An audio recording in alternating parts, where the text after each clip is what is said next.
Заң талабының аясында жемқорлыққа қарсы іс-әрекеттер әр салада жүзеге асырылуда. Әсіресе халық парақорлық дертімен жиі бетпе-бет келеді. Сондықтан кез келген ортада пара беру мен пара алудың жолын кесуде, оның алдын алуда қоғам болып белсенділік танытуы маңызды. Сыбайлас жемқорлықсыз өңірлер атты жобаны жүзеге асырудағы басты мақсат ұлттық қауіпсіздікке қауіп-қатер төндіретін зұлымдықпен күресіп, мемлекеттік қызмет сапасын арттыру болып табылады. Главная цель вот этого проекта Аталмыш жобаның басты мақсаты сыбайлас жемқорлықты түп тамырымен жою. Бүгінгі бастау алып отырған жарқын жоба кеңсе құруға мүмкіндік береді. Оған лауазымды тұлғалар таңдап алынды. Күнделікті сыбайлас жемқорлықты жоюға көмегін тигізеді. Мемлекеттік қызметкерлерге еліміздің азаматтары еш қиындықсыз қол жеткізе алады.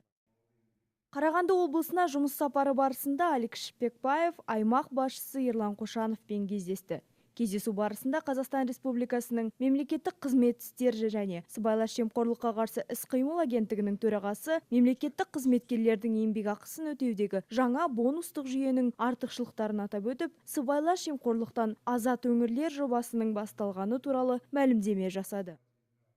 Полное искоренение коррупции. Сарыарқа адалдық алаңы деп көрсетіліп, қол қойған құжатта мәселелерді бірлесіп жұмыс жүргіземіз деп ойлаймын. Сарыарқаны адалдық алаңына айналдыру үшін көп жұмыспен тер төгу қажет. Маңызды бастамаға сәттілік тілеймін.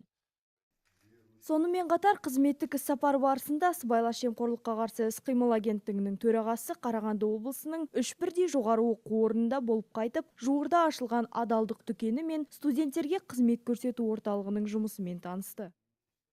самые лучшие передовые технологии. Қарағанды облысында осындай ауқымды жұмыстар атқарылып жатқаны қуантады. Студенттерге қызмет көрсету орталықтары және адалдық дүкені сынды жаңа жобалар жүзеге асырылып жатқаны сыбайлас жемқорлықпен күрестің қарқынды жүретінінің дәлелі. Бүгін бұл жаңашылықтар жоғары оқу орындарында бастау алса, ертең колледждерде, содан соң мектептерде де енгізіледі деген сенім бар.